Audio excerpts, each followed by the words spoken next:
different. That's right.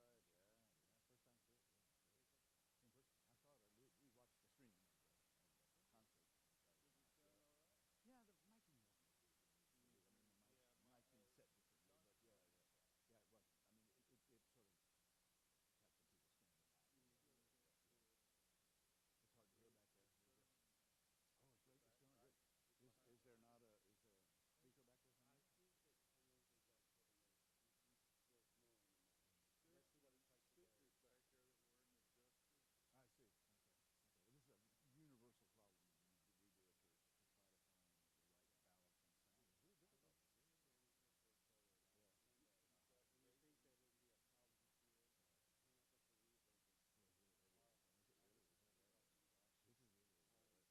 time through.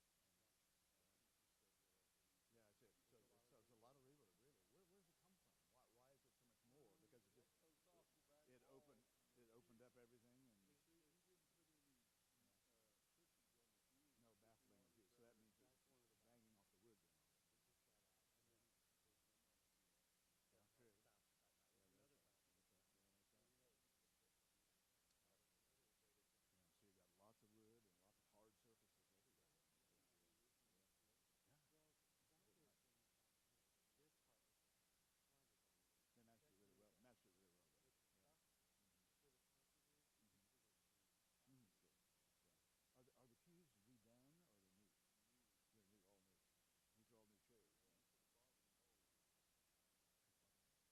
Speakers back there that weren't adjusted. I see. Okay. Well, this is a universal problem when we do a church to try to find the right balance in sound. It's really difficult. I was standing here for a solo last Sunday, and you think that it wouldn't be a problem here, and I got the reverb. Oh, it's really heavy. Is it really? Is that right? This is really right. Wow. Yeah, that's it. So it's a lot of reverb, really. Where's it come from? Why is it so much more? Because it just it opened up everything and. You see, he didn't put any cushions on the pews. No baffling on the pews. So that means it's banging off the wood then. It's just flat out, and then there's no more here. Yeah, true. Bounce back out. There's another bounce. Yeah, so you got lots of wood and lots of hard surfaces everywhere. Yeah. Well, sound is this part is wonderful. They matched it really well. Though. It's stuff for the carpenters. Good. Yeah. Are the pews redone or are they new? They're new, all new. These are all new chairs. Did you get one? Well, I did, but my wife said she didn't want it. Oh, dear. Yeah, so it is. Good to see you, Warren. Thank you. Yeah. It's one of those. Wednesday, and okay. they didn't have everybody there. Yeah, so little kind of know, get to know what you're going to be doing. Yes, I'm doing the service part of it anyway. I think we start here and go up here, and so a lot of interesting things will happen. I may get in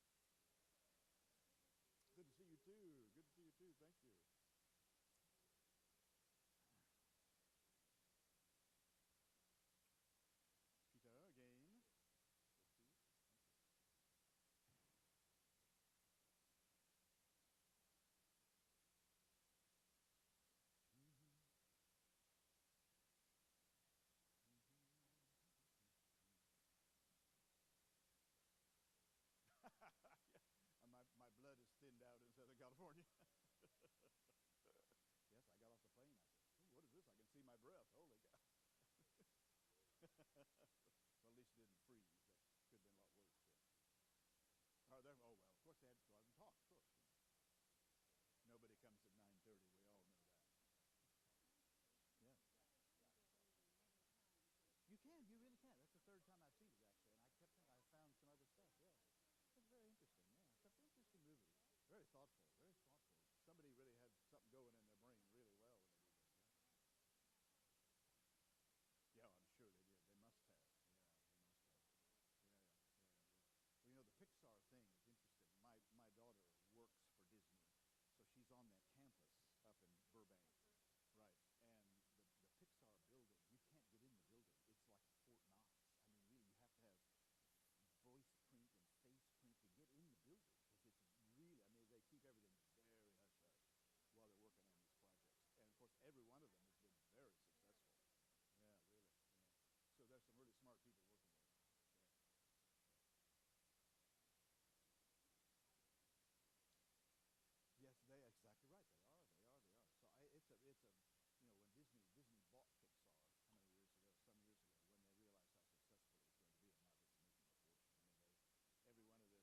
Yeah, it is. That's exactly right. It's certainly their biggest money maker, no doubt about it. Oh, she's been with them. She started working for ABC Family Channel about 10 years ago, and then shifted over to the regular ABC network about 5 years ago. So she does standards and practices for them. Basically, she's a censor is what she does. Tries to keep them on the straight and narrow, which I find hilarious, actually, but there you are.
Good morning. Welcome. And there's a whole group of people out in Anderson Common that will eventually make their way in. They're trying to finish up their coffee, so they're not bringing coffee into the sanctuary. Is there a way to live stream it into Anderson Common? No? Okay. All right. We're going to go ahead and get started because most of you were on time. Some of you were early. Welcome. I'm Bonnie Edwards, Director of Adult Ministries at this church, First Presbyterian Church of Dallas, and we are so grateful that each one of you is here today, and we're grateful that we have a guest speaker this morning whom I'm going to introduce. I'm going to introduce John, and then maybe I'm going to introduce John, then I'm going to make some announcements, and then I'm going to invite John up here.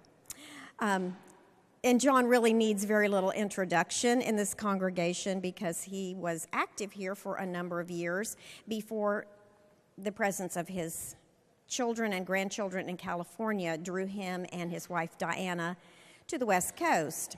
But he graciously accepted an invitation to come back here for this weekend, and also understand he's going to be at Perkins in March for the laity School of Theology for the laity, which is a wonderful event.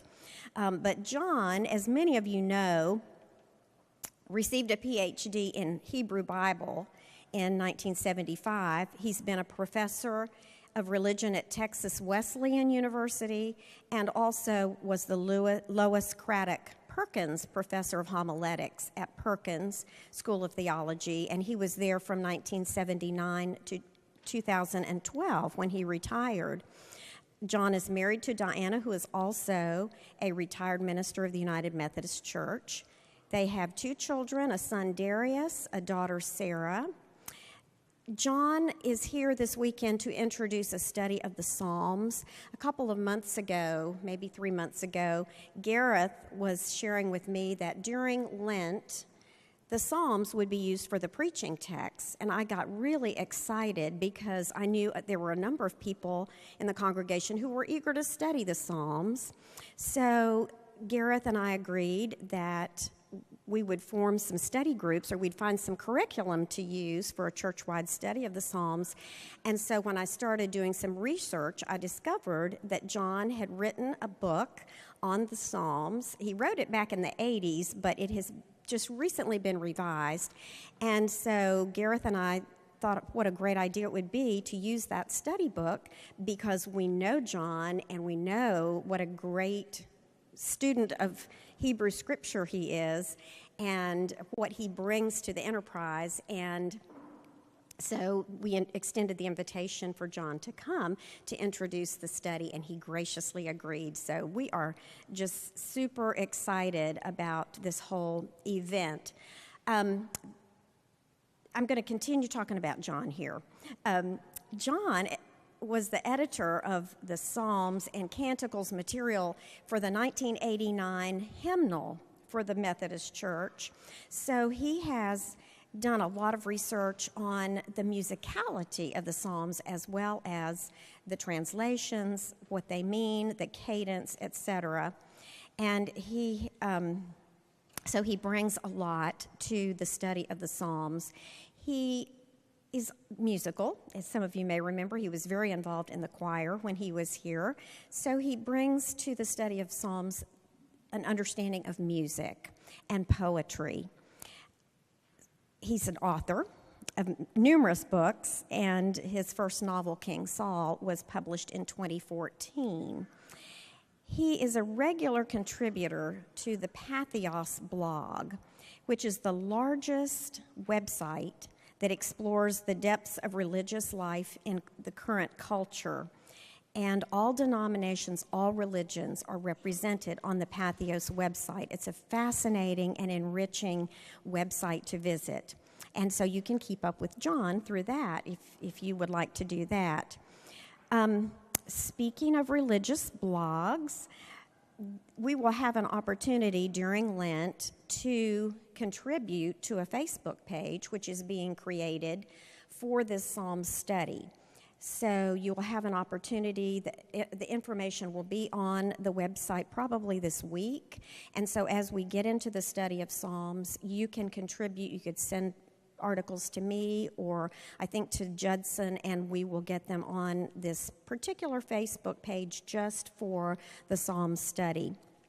The books that we will be using are for sale out in Anderson Common on a cart. They're $8, which is steeply discounted from if you went to the Cokesbury website or even Amazon.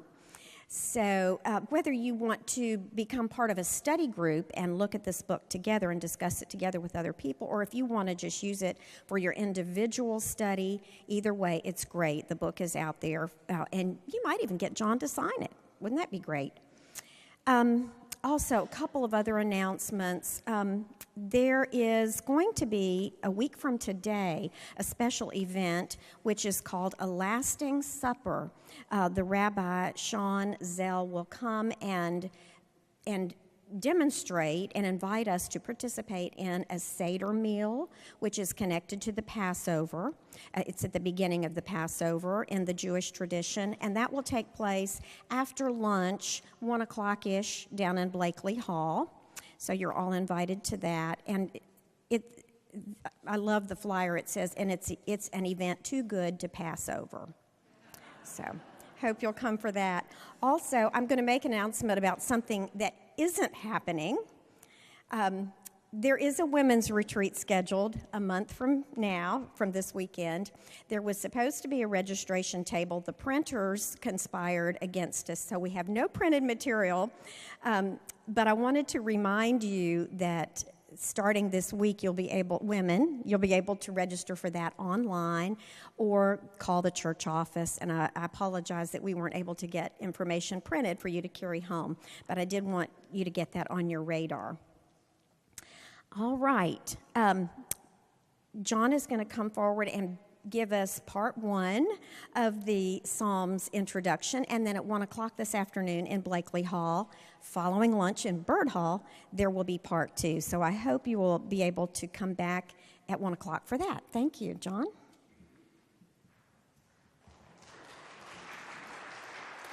No.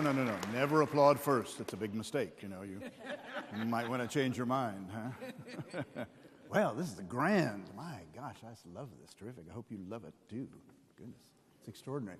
I watched the thing on a stream, the concert that was on Saturday night. We at 9, and I watched it on my computer in our little bedroom in Los Angeles. So it was a delight to see and hear. Thank you for having me here. This study that I did so many years ago, when Bonnie called me, I said, goodness gracious, is that thing still around? I mean, I thought, it went out of print so many years ago, but they've revived it again. And they put a new cover on it and said it was revised, but I don't really think it was revised. At least I didn't revise it.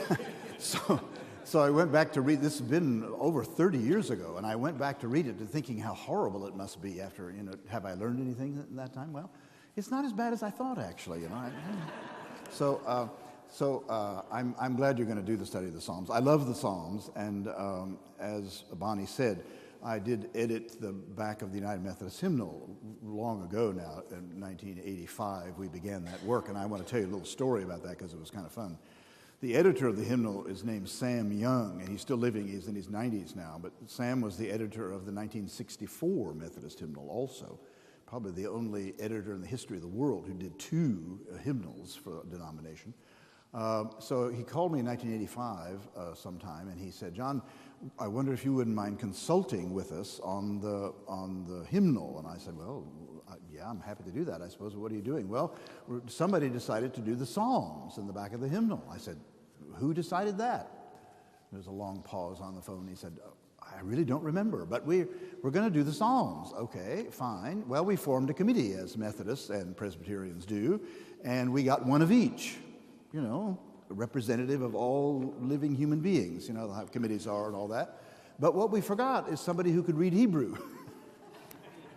So, would you mind coming and helping us? And I said, well, I was in the middle then of trying to get tenure at the School of Theology a long time ago. And so I said, well, I don't have a whole lot of time, Sam. How long is this going to take? Oh, 2 or 3 meetings. 23 meetings later, I'm not exaggerating, 23 meetings later, we finally finished. But what we did was every meeting started the same way. When we got down to the nuts and bolts of it, it all started exactly the same. Let's begin with Psalm 1. And we did. So 4 or 5 of us in rooms all over the country, in the world. We went to London once to do one of these meetings, in the Jerusalem chamber where the Westminster Confession was signed. We sang to one another the Psalms. Gosh, it was just thrilling. It really was. The original tapestries are on the wall, frankly. So I've had a long acquaintance with the Psalms, and I, from that time, began to use the Psalms as a kind of devotional practice, using the Psalm in the language, in my case, since I do read the language, and it became a deep part of my religious experience. And what I found is that the Psalms are deeply emotional, not just theological poetry. Of course, they are that, but they're also deeply emotional and can be deeply personal. Now, there are so many of them, 150. That, of course, are not all the ones that the Hebrews used. We know that for sure because at Qumran, when the Qumran scrolls were discovered, there is a 151st Psalm there. So there must have been other ones too. These are the ones that they used, shall we say. They represent about 1,300 years, approximately, of religious writing. The oldest psalm, which we'll look at this morning in the Psalter, is Psalm 29. I know that for reasons that I'll describe to you in just a moment. The newest psalms, maybe as late as the 4th century, so 12 to 1,300 years of reflection, thought, feeling, emotion, religious life, thinking about who God was, thinking about who we are, how we relate to God and how God relates to us over a tremendously long distance. The questions about who wrote the Psalms, well, it's not the right kind of question to ask, I don't think. It's fairly obvious, if you have read your Psalms, of course. It used to be the tradition that David wrote the Psalms, or many of them anyway. I wouldn't be surprised that David may have had a hand in some of these Psalms. Certainly David was remembered and recognized as a great singer and a great player of the harp, apparently. But when the psalm says in the superscription of some of the psalms, it says a psalm translated often of David, it says. Actually, the preposition in Hebrew there is the preposition lamet, which can also mean to David. It might be he might be the patron saint of music, you see, so why wouldn't you dedicate a psalm to him? Or it could be one of his own. It's difficult to say. The Psalms, we should get out of our minds right away that the Psalms were sort of written by individuals one day on a hillside. That's simply not the way the Psalms were created. That's not to say that some person may not have had a hand in writing a psalm or two, but the Psalms survived in the community. They were only community-based. So when people got together, they sang psalms. This is even true now. Of course, as you know, certain traditions, Catholics and Episcopalians, they use a psalm every Sunday. They chant a psalm every Sunday. Many Jewish traditions use the Psalms every year. They run through all 150, or sometimes in Catholic traditions every month they do all 150 in certain chant modes. The Psalms, we are told, at least by those who were unfortunately there during the Holocaust when Jews went to the gas chambers, they weren't singing popular songs, they were singing psalms as they went in to die. The Psalms have, over the centuries, become extraordinarily powerful experiences for people individually. So the goal of the Methodist Church back in those days was to get these psalms back in the lips and hearts of people. And that's a hard sell. I don't think it's worked, frankly, at all. I do a lot of traveling around Methodist churches, and nobody uses the psalms. They really don't. They just don't use them, even though they're available to them now in the back of their hymnal. But why? Well, there are multiple reasons for that, I would say. One certainly is that we don't read poetry much anymore. Most Americans don't read poetry. Well, maybe a little Helen Steiner Rice in the back of a greeting card, you know, a little doggerel or something like that. But in terms of sitting down and reading poetry, not many Americans read poetry much anymore. So because the Psalms are obviously poetry, it's extremely difficult to get back into that world. The poets of our society are those who know how to use language and use it effectively and use it economically in such a way as they say so many things in such a short space. And it's very difficult for novelists, are much more popular, because you can expand, you can write vast things, and you know, it's like Stephen King, who never wrote anything less than 500 pages long in his life, gets paid by the pound apparently to write. But poets are very spare in their language, and when you read a poem that's beautifully crafted, it expands your mind. It keeps you thinking and wondering. You have to read slowly and carefully. And you know, most of us are not into slow reading. We like to read and devour things, and things have to happen and happen quickly. The Psalms are not things that can be taken quickly. They are tight in their use of language. They are not easy to translate into English. I've done a fair amount of it, and I know how hard it is to try to get some sense of the spare and powerful and rich quality of the language from ancient Hebrew into modern English. It's a very difficult task. You should know that classical Hebrew, which has not been spoken anywhere for 2,200 years, it's a dead language. Modern Israeli is loosely based on classical Hebrew, but it's quite distinct and different, influenced by many European languages. Classical Hebrew is a very, very simple, primitive kind of language. It only has 8,000 words, 8,000 different words. That's all the classical Hebrew we know. And all the classical Hebrew you have is in the Bible, basically, with a few exceptions, a couple of jar handles and a few things on the sides of walls of caves. But beyond that, we are reconstructing a language out of just this one book, essentially. English is the world's richest language, by a long shot, as a matter of fact. Last summer, the Oxford English Dictionary described that English went past its 1 millionth word. 1 million different words. English changes at the rate of 3,000 to 5,000 words a month. Why? Because we steal from every language in the world.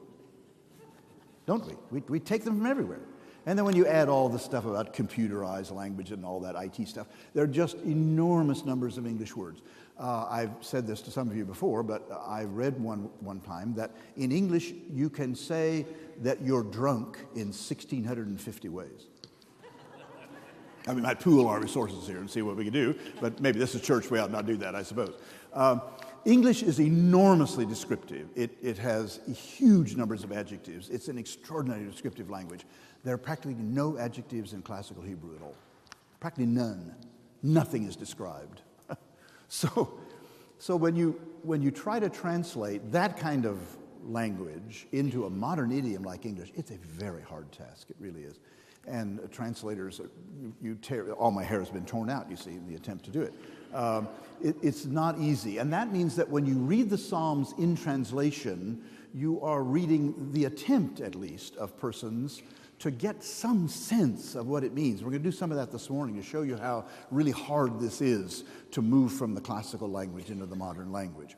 Now, when the King James Version was translated, published in 1611, on the King James translators, there were several poets, Lancelot Andrewes was one of the translators of the King James Version. He was one of the great poets of the day.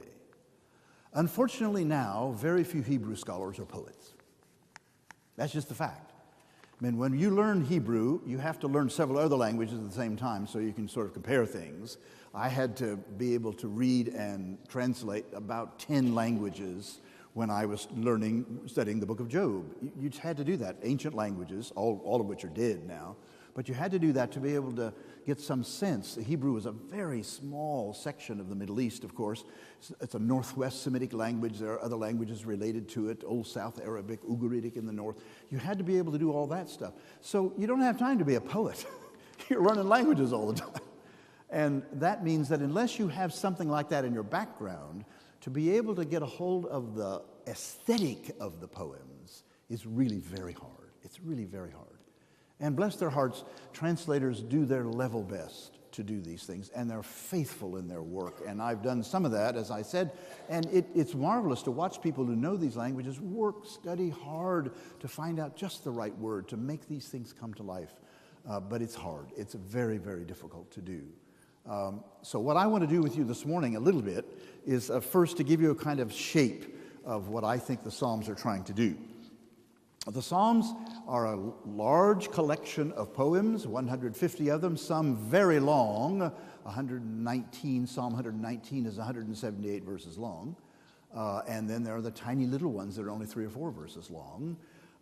The poems were collected over a long period of time, and they were collected, I assume, because they were functional. They were used by people.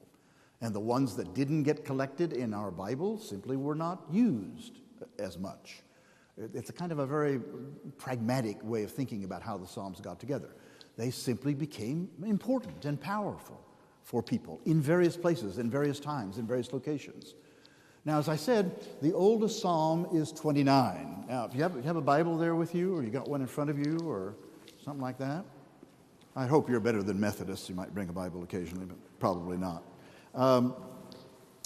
Psalm 29, I know, is the oldest psalm in the Psalter for a very interesting reason. In the year 1929, a French expedition that was doing archaeological work on the upper Lebanese coast discovered a huge cache of tablets, the first living record of a culture that we didn't know a whole lot about, except through the Bible, actually, the culture of the Canaanites. The Canaanites, as you know, are mentioned periodically in the Bible as persons who lived in the same area that the Israelites eventually lived in. This was at a place called Rashamra, and the language that was spoken in that place and in the Canaanite culture was Ugaritic. It's not written in, it's not an alphabetic language, it is a pictographic language, and it's not written in the same way that Hebrew is written at all. The Hebrew that I have here in front of me is an alphabetic language, and it has 22 characters in its alphabet, and it can be learned. It looks funny when you first look at it, but once you get that, it's very simple, actually. The language is not a difficult language to read effectively. But Ugaritic was discovered in 1929, huge numbers of tablets, and it mentioned lots of things the Bible talks about. Baal and El and Ashtarte and all these figures, these divine figures that the Bible tries to poo-poo, of course, were the gods and goddesses of the Canaanite culture. And these texts reveal to us in some considerable interest the culture of the Canaanites for the first time. So for about 100 years now, we've known considerable amount about this. There was a huge cache of tablets, and the language was very like Hebrew, although written differently. It's a Northwest Semitic language, so that means it could be read by persons who could read Northwest Semitic languages. And it was then unpacked and translated and read, and one of the things that was found were psalms. They had psalms, just like the Hebrews did. Not nearly so many, not nearly so interesting in some ways, but lo and behold, a psalm very like Psalm 29 was found in Ugarit by these French archaeologists. Here's how the psalm in Ugaritic sounded. Ascribe to Baal, you heavenly beings. Ascribe to Baal glory and strength. Ascribe to Baal the glory of his name. Look familiar, doesn't it? You see what this is? The Hebrews stole this one. They stole it lock, stock, and barrel and just dropped the name of their God in where the name Baal was. So, I know this psalm is very old, at least 1500, probably 1500 BC, at least, maybe a bit older. The Canaanite culture was pretty potent between 1800 and 1500 or so, and it stayed active even as the Hebrews appeared in the land. They weren't ever thrown out of the land, many of them. Many Canaanites still lived in the land while the Hebrews were there. That's fairly obvious from historical record. But what's interesting about this, you see, this is a tremendously primitive, old, ancient piece, isn't it then? Now, I want to look at it with some care, and I want to see, I'm going to compare I've got the NRSV here too, just to see how they try to do this language. Now, again, as I said to you, poets, even ancient ones, are very careful with their language. They use words effectively to say a lot in a very brief space. And that's what makes the Psalms so potent and so fascinating and so interesting and so engaging. So you've got if you have a Bible in front of you, I don't know what one you've got, but at least this is the NRSV. The word ascribe is an interesting word. It's a word, I don't think we use that word much in English anymore, do we? Use the word ascribe. It's a kind of an old term, I think.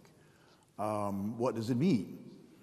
Well, offer, I don't know how you'd say it exactly. You see, here's the problem right away. The very first word in the psalm raises questions about how I'm going to get the nuance of all this word out. What am I supposed to do to Yahweh, the God of Israel? What am I supposed to do? Ascribe, give, offer, announce, claim. There are all kinds of words I might want to use. And any of those are possible, and all of them are implied by this very simple verb, hava, which can mean all of those things. So if I'm translating, when I say the word ascribe, I'm saying that I should be very clear that the God I am praising here has these attributes, however you say all that in that verb. However you announce that verb. Ascribe, give, offer, claim, announce to, about Yahweh. Now the word, I say the word Yahweh, this is that word in your translation which is Lord, capital letters, right? L-O-R-D. Every time you see in the New Revised Standard Version the capital letters L-O-R-D, they are translating this word. Now, in the ancient language, the word, I'm looking at it right now, and the word in Hebrew cannot be pronounced. It's designed by its very writing not to be pronounceable. So when you teach Hebrew to students at the first level, they get to this word and they try to say it because, after all, they've learned these letters, and so they sort of, and you can't. That's the point. That's the point. You can't say it. And in certain forms of Judaism, even now, they don't say this word. They don't say the word which I just said to you, Yahweh. They will say something like Hashem, which means the name, or Hakavod, which means the glory, or they'll say anything but that name, because it's unpronounceable and it's mysterious and should not be thrown around. I mean, that's the point of using this particular word. Now, this is not true in all Jewish traditions, but certainly in conservative Jewish traditions it is. So, this is the name, Yahweh. It is the so-called tetragrammaton, which means 4 consonants, and unpronounceable. And the word, by the way, the word Jehovah is a made-up word. You don't find that word in the Bible. That word doesn't exist. It's a created word using these 4 consonants and the 4 vowels of the word for Lord. It's completely made up. It's a phony word. So every time you say Jehovah, you're saying something somebody made up. Ascribe to Yahweh B'nai Elim. Now you got a problem. Because the B'nai Elim, of course, are literally the children of the gods. Oh dear. What does that mean? Well, the Canaanites knew what it meant because they had a whole bunch of gods and goddesses running around. They had Baal and Ashtarte and El and the storm god and the storm cloud and wind and sun and rain and all that. But the Hebrews supposedly only had one. Well, they had one eventually, but it took them a long time to get one. Because isn't it, when you think about it just for a moment, isn't it a lot easier to have a whole bunch of gods? I mean, you could blame the bad stuff on one of those other gods, and then you can have the other one, right? It was good, right? So this is the way most ancient cultures worked, of course. You had multiple gods to describe and understand how the world was so complex and weird and strange. When the Hebrews decided there was only one God, and they really were the first. I mean, the Egyptian thing with Akhenaten, that wasn't a monotheistic God at all. That was a monolatry at best, a god, sort of a high god of a bunch of gods. The Hebrews, though, finally, by the time of the exile in the 6th century, decided that there was only one God. I am Yahweh, beside me there is no other, says Isaiah in his prophecy in the 6th century. Well, what was going on prior to that? Well, after all, there are lots of indications in the Hebrew Bible where they weren't altogether sure about that, right? What does it say in the Ten Commandments? You shall have no other gods before me. What does that imply? There are some, apparently, right? Now, later on, you might read that as sort of exclusive, but not early on, because it's just a lot simpler to imagine that every rock and tree and rill and valley and mountain are represented by some god or the other, or goddess. And that means that the idea of monotheism, the one God idea, was very hard fought and long struggled with. And even Muslims look at Christians and they think, you got 3 gods. What's the matter with you people? Oh, no, we don't. It's 3 in 1 and 1 in 3. Sounds like 3 to me. I mean, you can see the problem anyway. So who are the B'nai Elim? Well, literally, they are the children of the gods, and for the Canaanites, that was clear who it was. But for the Hebrews, notice they didn't change this when they took this over from the Canaanites. They left it, the B'nai Elim. And as I said, there are several places in the Hebrew Bible that describe what sounds very much like a court of gods of one kind or another. It's an ancient idea, for sure. The very name for God, one of the very names for God in Hebrew is Elohim, and that is a masculine plural noun. That's interesting, isn't it? Well, I don't know what that means exactly, but it's the word they used oftentimes along with this one, Yahweh. Ascribe or give or offer to Yahweh, you B'nai Elim. The psalmist is calling on the children of the gods to ascribe to Yahweh, to give to Yahweh what? Give to Yahweh kavod va'oz.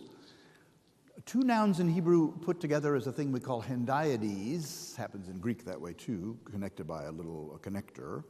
And it means something like, well, literally glory and strength is the translation. Is that what the Revised Standard does? Yeah, glory and strength. You could be something like glorious strength or powerful glory or something like that, because the one noun could modify the other one. And see, here we are again in the poetic question. How do I get across what that means in an ancient culture? Ascribe to Yahweh glorious strength. Kavod. The word kavod in Hebrew means to be heavy, substantial. That's what the word means. Some of us are more kavod than others.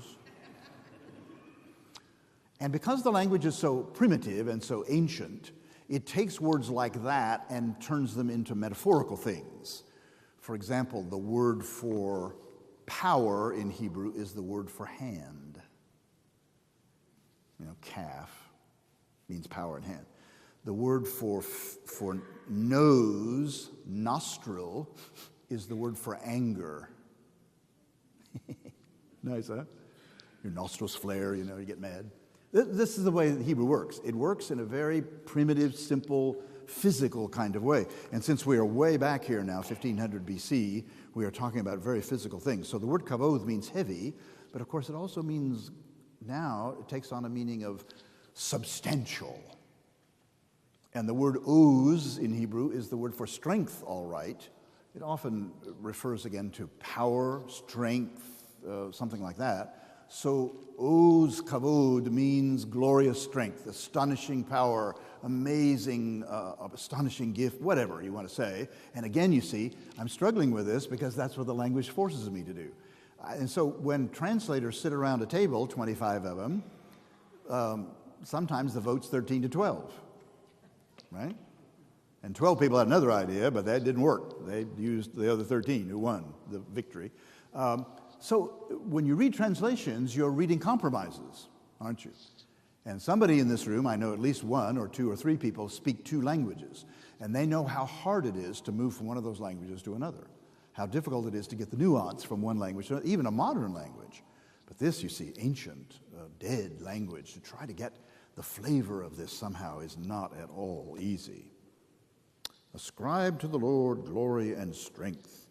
Ascribe to Yahweh the glory of God's name. Worship Yahweh in holy splendor. What does that mean? Chedrat Kodesh. There are several things it can mean. Does it mean that I'm supposed to be in a glorious place like this to worship Yahweh? Glorious splendor. Maybe that's what it means. Maybe my worship should be gloriously splendiferous. Is that what it means? Maybe it means both. Now, I'm going very slowly here because I want you to get the flavor of how really rich these things are and how they can help us think freshly and differently about our own experience, both of God and of ourselves in the presence of God. The Psalms are about God. They are about the story of God. They are about a God who is both powerful and active, but also a God who is hidden, and sometimes so hidden that I don't know what's happening. And I cry out against that hiddenness because I want to know. And sometimes I am so angry about that I say some really ugly things about God and about others. And we're going to see those in these Psalms. The Psalms include within their pages all the thoughts that religion can bear and some that it hardly can. Because some of them are very dark, very dark. It's certainly irony that the only psalm we know is Psalm 23. Isn't it astonishing to you? I've done many funerals in my life, led many funerals in my life, and everybody, when it gets to that time in the funeral, when you say the psalm, everybody knows it. Some of these people haven't been in church in 50 years. They all know the 23rd Psalm, in the King James Version, I might add. Why is that? Does that surprise you? It always surprises me. I'm looking around, people are saying the thing, they all know it. It's like it's osmotically in the air or something, so just with them all the time. Well, it's ironic in a way that that's the only psalm people know, because that's a very unusual psalm. There aren't many psalms like that one in the Psalter. It's one of the very few Thanksgiving psalms in the Psalter. The majority of the psalms in the Psalter, nearly 40% of them, are complaint psalms, angry psalms. Not many of those are known. You're going to get one of those at Holy Week, because we always do, Psalm 22. It's that quotation that Jesus, in two of the Gospels, says from the cross. Eli, Eli, lama sabachthani. Why, O God, have you abandoned me? Says Jesus from the cross in Matthew and Luke. And then this rest of the psalm goes on. It doesn't end like that, I might add. It doesn't end in anger and frustration. It ends in praise, actually. But Psalm 22 is one of the very few laments that we hear regularly in the church because of its connection to Jesus and the Easter event. But there are a whole slew of them in there, and we're going to talk about some of those as we move through this today. All right, let's go on. Verse 3. The voice of Yahweh is over the waters. Every culture in the ancient Near East had a story of the flood, except Egypt. There was no flood story in Egypt. Why? Because the Nile rose and set regularly every year, sometimes higher than other years. We know this because the Egyptians were very careful note takers and very careful record keepers, and they left us, you can discover how high the Nile was in the year 1430 BC, because they told you how high it was. That's how careful they were. But there's no story of a flood in Egypt because the Nile never did such a thing. It always was the gift. Egypt is the gift of the Nile, as the great archaeologist Ledyard said one time. But every other culture had a flood story in the Middle East, particularly the Babylonians and the Assyrians, because they lived between two rampaging rivers, the Tigris and the Euphrates. Not until recently have those rivers been dammed, and those rivers flooded on a regular basis. And sometimes the floods were quite extensive, and sometimes they were quite destructive. And I don't doubt much that the story of the flood came from out of that particular historical milieu. And the flood story then, of course, grew into a vast story about a universal cataclysm. And that's what this is about, actually. The voice of Yahweh is over the mayim, the waters. And I don't doubt at all we're talking about the flood. That the voice of Yahweh. Now think about that a minute. The voice of Yahweh. Where do you hear particularly the voice of Yahweh in the Bible? Well, the answer, of course, is Genesis chapter 1, right? God said, "Let there be light," and there was light. And God said, "Let this happen and let that happen," and it happened. When I used to read that story to my son when he was 3 or 4 or 5 years old. He and I watched Sesame Street together 4 or 5 times a day in those days. I like Sesame Street. Super Grover was my favorite. I asked my son one time, "What does that sound like to you, Genesis 1 there?" God said this. "Well, it sounds like the Amazing Mumford." Who used to say, "A la peanut butter sandwiches," poof, and things happened, right? Smart kid, my son, always. Very smart, very smart. The voice of Yahweh is over the waters. And here even more directly, I think they've got this right. Let's see if they, oh, don't worry, I'll get that. The voice of the Lord, of the God of glory, thunders, and that's exactly what the rugez is the word, and it means the thunder and lightning word, that's for sure. It means that we're talking about a storm here, and certainly we're talking about a storm because Baal is the god of the storm in the Canaanite culture. But now since the Hebrews have borrowed this psalm and dropped their own name of their god in there, now God has to thunder too. This is not the only time this happens. Psalm 18 does the same thing. God is described there like a great dragon with smoke pouring out of God's nose. Yeah, that's a really old, very old idea about that. And that's in the Bible too. Surprise, surprise. The voice of the Lord is over the waters, of God of glory thunders. Ra'am, it says, Yahweh above many waters, Mayim Rabim, which is the description that one finds of the great flood in the book of Genesis. So the voice of Yahweh is over the waters, shaping the waters, forming the waters. You know what happens in the book of Genesis, of course. What does God say? How does the story begin? You remember, in the beginning God created the sky and the earth was without form and void, and the darkness was on the face of the deep. The deep, the mayim is the word waters there. And God said, "Let there be light." And out of the darkness poured the great light of God, and the waters suddenly were seen, and then the waters were divided. God uses God's voice to divide the waters between dry land and sea, and on it goes in creation. It's a spectacularly interesting tale, and it has enormous power to it still, after all these centuries, even though we now know science completely differently than all that. But the poetry has remained very potent, I think. Very potent indeed. The voice of the Lord is full of majesty, reads the RSV. Yeah, it's okay. The word majesty, what does that mean anyway? How did they get that out of that? Strength. The voice of Yahweh is, well, interesting enough, it's the same word that's used in verse 2. The glorious splendor word. How do they do that one? Worship the Lord in holy splendor. It's the same word. So now Yahweh is described, Yahweh's voice is described as splendorous, I guess, filled with majesty, the RSV. You see, here's the problem with English. English has hundreds of synonyms for everything, doesn't it? use a whole pile of words. I mean, I've got my thesaurus at home. I trust you've all had a thesaurus before. And you can look up English words, and they've all got 15 equivalents, right? Or 20 or 25 or 50 or whatever. Hebrew doesn't have much of that. It doesn't have synonyms very often. It uses the same word over and over again. But when you're translating, because you're getting into English, translators often feel like they have to expand the vocabulary like English would do rather than what Hebrew does.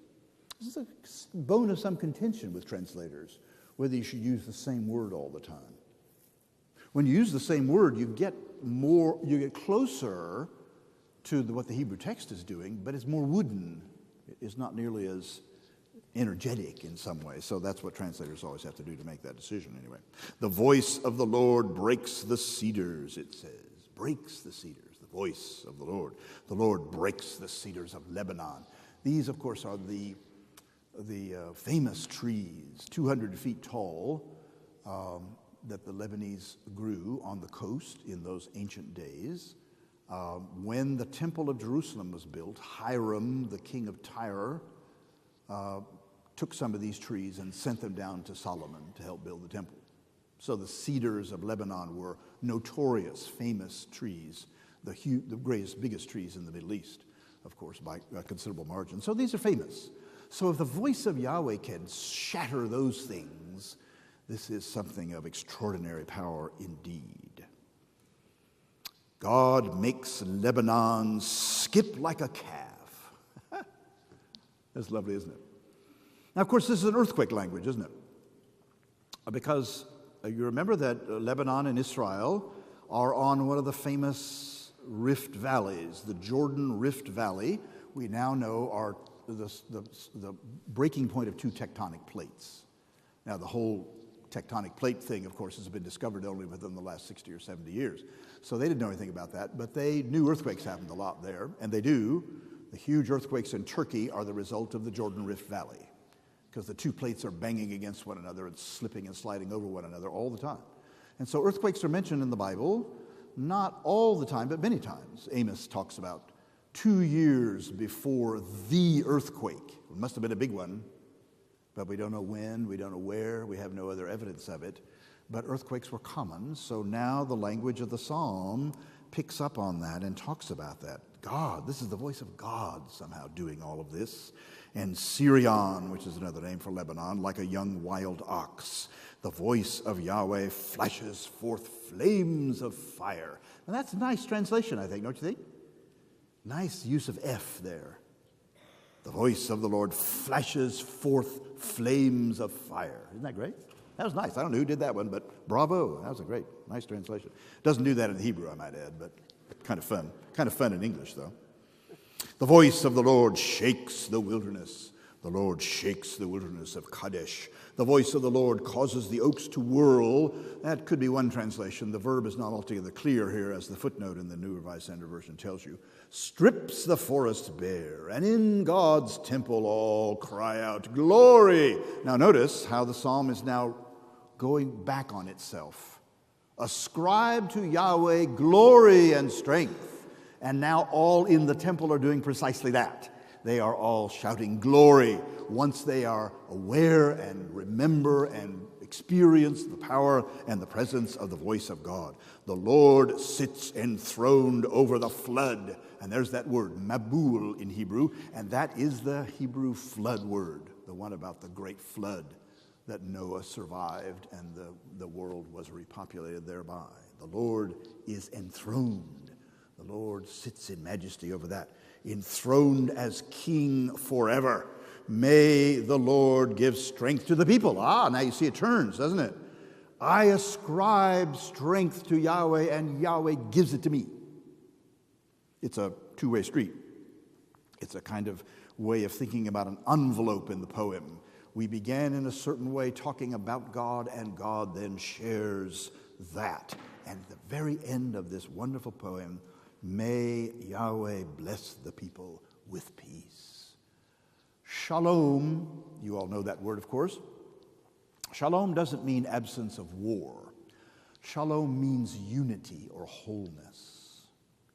It means to live in harmony with nature and with peoples. That's what shalom means. It's a wonderful word, a broad word. It's become, of course, a word for peace, sure. But it means more than just that. It means a kind of unity and wholeness which we want God to offer that to us. That, friends, is a 3,500-year-old poem. That's a long time ago, isn't it? 3,500 years. And yet, it's filled with rich metaphor and language, which still, you can get a flavor of it. Now, of course, it raises a lot of theological questions, doesn't it? Is it really the case that Yahweh's voice is making the oaks to whirl and stripping the forest bare and making Lebanon skip around like a calf and all that stuff? Well, we don't think that so much anymore. Most of us, I think, don't. But the question of how God is seen and experienced in life is a question that all of us ask regularly. I think, matter of fact, at least when I come to church on a Sunday, it's one of my basic questions. How am I going to see God? Is God present? How do I experience God? In what way do I find God or see God? Now, this poem does it in a very physical way, where experiences in nature, earthquake and wind and storm and fire, are somehow manifestations of the presence of God. Well, that's troubling theologically, isn't it? It raises all kinds of difficult questions about, is that the way God is? Does God bring those sorts of things? The Bible has many occasions where that's exactly what they say, isn't it? Amos, in much later, in the 8th century, 700 years after this poem, no doubt, raises exactly the same question. I sent famine in your cities, and still you did not return to me, says Amos. As if God sent the famine and drought quite specifically to bring people back to God. Well, I find that very troubling. But it does raise the questions that I want to raise, and that's what these Psalms do. They not only in rich language energize me and get to my emotions, they also raise the great theological questions. They are jagged in their theological stuff. And sometimes the Psalms won't say this at all. This clear claim that this psalm makes, a kind of song of power and salvation, a song of praise. The Psalms don't do that sometimes. Psalm 88 ends by saying, the dead do not praise Yahweh. They are cut off from God forever.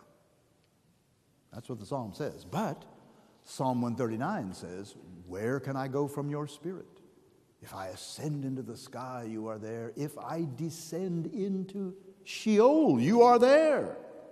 A direct contradiction. Direct contradiction. Why? Because people have different thoughts about these things. And over a 1,200-year period, they had a lot of different thoughts about them and wrote about them in these marvelous poems, which they have tendered to us in sorts of ways. Well, that's Psalm 29. Now I want to look, let's see, what time have we got here anyway? I've given up wearing watches, so 10:27. 10:27, okay, we got just enough time, I think, to take a quick look at the psalm that you all know. Psalm 23. I do this one because this is part of the Psalm of Thanksgiving, of course, about how I have been protected and saved, but the psalm, again, because the poetry is so good in this psalm, it's an excellent poem. It really is an excellent poem. You all know it in the King James Version, probably, and we say it. You'll probably say it today in the service, I assume. But let's look at it again with a little more care, just to see what is at stake. But right away, there's a kind of an odd thing. The noun, the subject of the sentence is first. That's very odd in Hebrew. 95% of all Hebrew sentences, the subject is second in the sentence. The verb is first. Verb, subject, object is the way Hebrew almost always goes. Here it's not. Subject is first. Yahweh.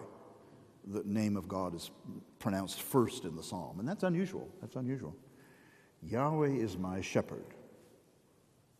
I lack nothing. I do not lack. I do not. Now, don't, I lack nothing, whatever the King James says, sometimes it gets a little over-romanticized, I think. It's easy to do that with these things because this psalm is so familiar to us. But it means essentially that what I get from Yahweh is sufficient.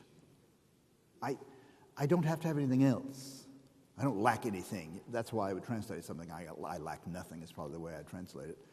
Because it means that whatever else I have is not important. What's important is what Yahweh is as my shepherd. Now, I trust you know something about sheep. Now, most of us don't see many sheep every day anymore. But if in ancient Israel, of course, that's about all you saw. Sheep were everywhere. Because the sheep was the great economic thing in the ancient lands. You got from them wool for your clothes, you got food, mutton to eat, they used every part of it all of the time. To be able to survive, you had to have a good flock of sheep. I don't know what you know about sheep, but I know a good deal about sheep. I lived in the northwest of England for a year, and there were more sheep than people there. So I learned a fair amount about sheep, and I watched them some just to see. They're as dumb as a post. They are. They're completely stupid. They have tiny brains. And all they do all day long is eat, basically. They stick their snout in the grass and eat. And when they're not sticking their snout in the grass, they're sticking in the behind of the one in front of them and following wherever they go. And they don't know where they're going. They don't care where they're going. They fall into rivers and they climb up on mountains and you got to drag them off of there. So, when Jesus tells all these sheep stories, I mean, who doesn't leave the 99 and go after the one? Well, I don't know about that. That's kind of weird, frankly, because, the ones are always getting lost, always. They're always falling off mountains and drowning in rivers and stuff, because sheep are stupid. Now, what that means, of course, then, if I take that seriously, if the Lord is my shepherd, then I'm dumb, I mean, I need all the help I can get. That's what it means. You're a sheep, I'm a sheep. That's what this poem says, and that's good to know. I mean, it's good to know. But again, if I'm listening to this through the cultural context of when the poem is written, they'd all know that right away. Oh my gosh, really, I'm a sheep? Holy mackerel, that's not very good, is it? But Yahweh's the shepherd. That's a good thing. And Yahweh's my shepherd. I lack nothing. He leads me near beside still waters. Rushing streams are dangerous, of course. Now, in the ancient Near East, in the land of Israel, there weren't very many rushing streams. The Jordan was not a rushing stream, not until you get into the far north, where it comes out of the Sea of Galilee. But in the south, I mean, I always think that hymn that everybody sings, the mighty Jordan rolling. Whoever wrote that didn't ever see the Jordan. It's not mighty and it doesn't roll much. And when you're down there by Jerusalem, where Jesus was supposedly baptized, it's a trickle, it's a muddy creek. I mean, really, there's nothing there at all. It's south of the Dead Sea, it's horrible. But so the mighty Jordan rolling is a wonderful romantic image, but it's not the one we've got. So I need to be by still waters. So, and that's what most of they would know anyway, still pools. So how's the King James put it? He leads us to water, etc. The manuchoth, nachala, etc. He restores, verse 3. Of course, my soul, a terrible translation. I wish we could get rid of that forever. The word nephesh does not mean soul. It never meant soul. The word nephesh means life. It's the Hebrew word for throat, gorge. And it became, when I breathe, I'm breathing in through my nephesh. God restores my life. That's what it means. It means that. My breathing, I can breathe again because Yahweh is my shepherd. That's the claim of it. Now, the idea of a soul, of course, became because, particularly in the Greek idea, there was a distinction between soul and body. The Hebrews didn't have anything like that. They believed that a person was a whole person, and that whole person was nephesh. So my nephesh needs restoration all the time, and Yahweh's the one to do it. That's what it means. Yahweh restores my life. And Yahweh leads me in righteous paths for the sake of Yahweh's name. Yahweh leads in right paths, you might translate. The word tzedek does mean righteous, but it also means, its physical meaning simply means go in the right way. Left instead of right, or down this road, not a one-way street. I'm going the right way. So it's the right. Yahweh leads me in right paths. Now again, remember you're a sheep, so you're stupid, and you got to be led in the right path, right? So that's what it's talking about. For the sake of Yahweh's name, Yahweh does this because of Yahweh's own gift. So even though I walk, and this is wonderful here, even though I walk in the Gei Talmawet in Hebrew, and that translation, of course, traditional translation, the valley of the shadow of death. Well, yeah, but there are actually a couple of words here. Gei is the word for valley, all right. Talmawet is really two words in Hebrew. Shadow of death, all right. But what you don't know is that Talmawet was an evil demon in the Hebrew culture. Literally, we know that from other languages that we've got. So Talmaweth does mean valley, does mean shadow of death, but it also means a demon. So even though I'm led through the valley of the demon, or the troll, I'm going to put it that way, I'm not afraid. The troll doesn't scare me. Okay, I'm all right with the troll. That's what it says literally. I mean, if I'm a Hebrew, that's what I'm going to hear. Now, we hear shadow of death because this psalm has been so connected with funerals that, you know, this becomes a kind of symbol for us. Because you are with me, your rod, shepherd's rod, of course, shevet, and your staff, particularly the second word is really the staff word. The first word, rod, is the same word that's used about Moses' rod, for example, the one that turns into a snake and all that. It's the guiding rod. Now, if you've ever seen shepherds work, if they've got one of these crooks, they bang the sheep around, you know. They're hitting them in the back legs, you know, go this way, go that way, and they're hooking their legs, you know, pull them over this way. I mean, it's a pretty violent, physical kind of thing you got to do with sheep because they're stupid, you know. So this is what Yahweh's doing. Yahweh's prodding and pushing and shoving and all that sort of stuff. And this is the one that's really interesting. God, you prepare a table in my presence, in the presence of enemies. Now, this is an interesting symbol, isn't it? Think about that a minute. Symbol of the presence of enemies. Does it mean that the enemies are welcome at the table, or does it mean that their tongues are hanging out wishing they could have what I have? And the text doesn't tell you which way you ought to read that. I mean, I tend to read it that the enemies are going to be welcome at the table because I'm a real Christian guy, and I like that, you know. But could it mean in this psalm that what the psalmist has in mind is that the enemies are not welcome at my table, and nanny, nanny, boo-boo, I got the stuff and you don't? Well, I don't know which way it is. Surely goodness and mercy, tov v'chesed, will. Now this verb has been mistranslated. It means pursue. It always means pursue. It never means follow. It means pursue. Goodness and mercy is rushing after me all the time, all the days of my life. And I will, translation possibilities are two here, I will either dwell or I will return. And they are identical in the language. You don't know which it is. I will dwell or I will return to the house of Yahweh. And what is the house of Yahweh if I'm a Hebrew? It's the temple, right? I will return or live in the house of Yahweh. And this last phrase means as long as I live. It never means forever. Never. And this was a problem when we translated it for the hymnal. When I brought that to the main hymnal committee, they all said, if you put that in the hymnal, I'm going to vote against the whole thing. We've got to have forever there because you can't have as long as I live at a funeral. Right? That doesn't sound too good, does it? Well, we compromised and put the King James Version in someplace else. But in the back, it says, as long as I live, because that's what the Hebrew text says. And I might add, the Catholic translation says that, all kinds of translations. I don't know why the King James Version translated that word forever when they probably knew perfectly well it didn't mean forever. I don't know why. That's a mystery. It's one of the great mysteries of translation. I just don't know. But it means, I will return to the house of Yahweh as long as I live, which I assume means that this psalmist will return to praise and worship in the temple as long as he is alive. I guess that's what it means, apparently. So you see, even this tremendously familiar psalm has a load of ideas because of the richness of the language.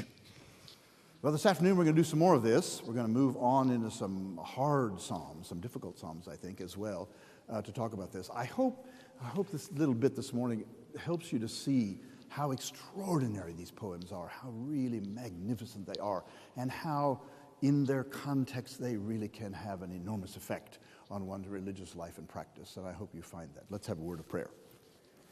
Thank you, O God, for these ancient poems, written by people we will never know, kept alive by persons in synagogue and church for century after century.